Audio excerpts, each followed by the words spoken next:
Oi gente, tudo bem? E a aula hoje é sobre classificação dos seres vivos, parte 2. Vamos lá, caderno, caneta na mão para anotar os principais registros.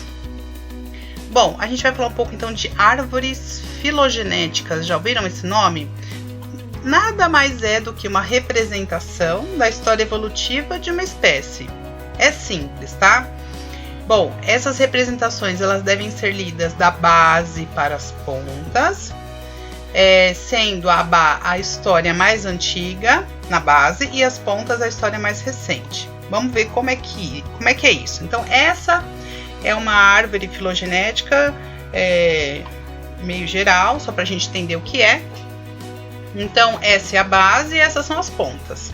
Esse A, B, C, D e E são as espécies. Então, tudo que está na base é mais antigo, é bem passado. Conforme vai indo para as pontas, é o presente. Então, isso mostra o tempo evolutivo desse grupo de seres vivos, tá? Cada nó, ele representa uma diversificação de alguma característica importante, certo? Então, por exemplo, esse nó aqui, ele representa um ancestral em comum entre a espécie D e a espécie E. Então, a espécie E e a espécie D tiveram um ancestral em comum, que é esse nó aqui, que estava aqui, por exemplo.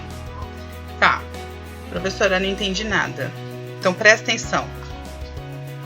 Esse aqui é a árvore filogenética dos mamíferos, quer dizer, dos hominídeos, né? Aqui entra também um pouco dos pongídeos. Mas presta atenção, olha só. Então, tudo começou com mamíferos insetívoros. Insetívoros que se alimentam de insetos, beleza? Nós estamos aqui, ó, hominídeos, ok? Muito bem, então dos insetívoros subiu uma linha evolutiva e aqui tem os milhões de anos atrás, olha que legal. Daqui, então teve uma ramificação para os símios do Novo Mundo, beleza? Essa linha evolutiva continuou, aí teve um nó aqui e teve uma outra ramificação dos símios do Velho Mundo, beleza?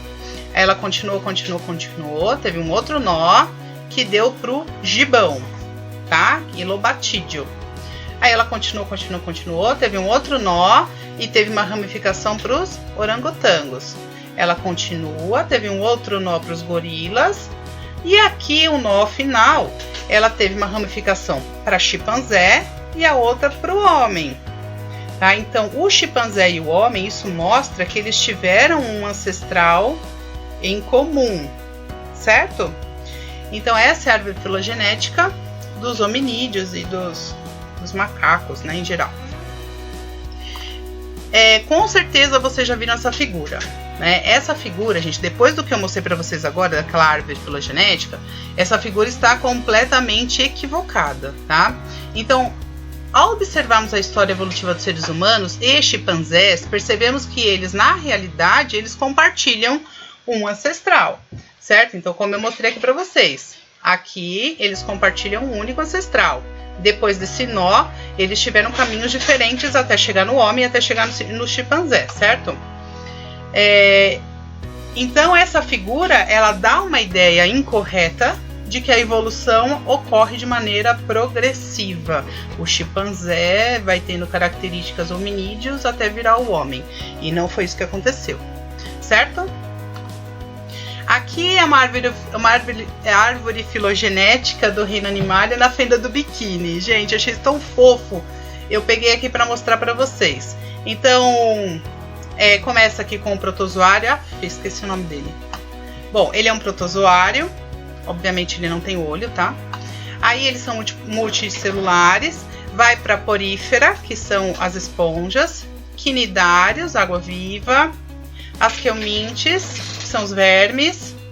Depois aqui, olha que legal, aqui tem um nó que vai para os artrópodes, tá? Que tem patas articuladas. Aqui os lofotrocozoários, e aí vai para os anelídeos e os moluscos. Continua aqui, continua até ter o último nó, que aí vai para os equinodermatas e os cordatas, tá? Lembrando que os cordatas aqui somos nós. Ok? Bom, aí vem a parte da nomenclatura científica, que é super legal. Lembrando, então, nome científico é binominal, ou seja, ele tem 2 nomes. Algumas espécies têm 3, mas isso é exceção, tá, gente? Quando tem subespécie, aí você tem que justificar cientificamente tudo, porque normalmente são 2 nomes mesmo. O primeiro nome refere-se à categoria do gênero. Ele deve ser escrito obrigatoriamente com a inicial maiúscula. E o segundo nome refere-se ao epíteto específico. Olha que bonito isso. Ou seja, é ele que define a espécie. Tá? E ele deve ser obrigatoriamente escrito com a inicial minúscula. Bom, ele também deve ser em latim ou latinizado. Então, por exemplo, eu posso fazer homenagem a alguém, posso usar um outro nome, mas eu tenho que latinizar esse nome. Eu não posso deixar do jeito que eu falo na minha língua. Tá? Então ele tem que ser latim ou latinizado para ser uma língua mundial, né? Bom, o nome ele deve estar em destaque. Ou ele pode estar sublinhado, negrito, itálico, grifado, sei lá, qualquer coisa, mas ele tem que estar em destaque do texto, de alguma forma.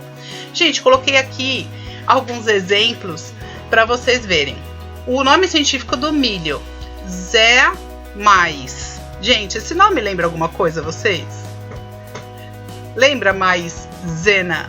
O que é maizena? Amido de milho, não é? Olha só que jogada legal que eles fizeram, né?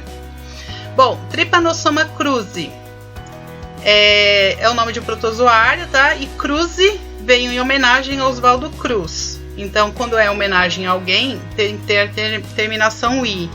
Aí vem umas coisas engraçadas, assim, olha, Tetramorion Jedi, que faz referência aos Cavaleiros Jedi do filme Star Wars.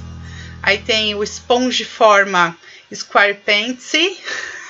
Vocês acreditam que alguém colocou o nome de uma esponja por conta do desenho do Bob Esponja, né? Squarepants.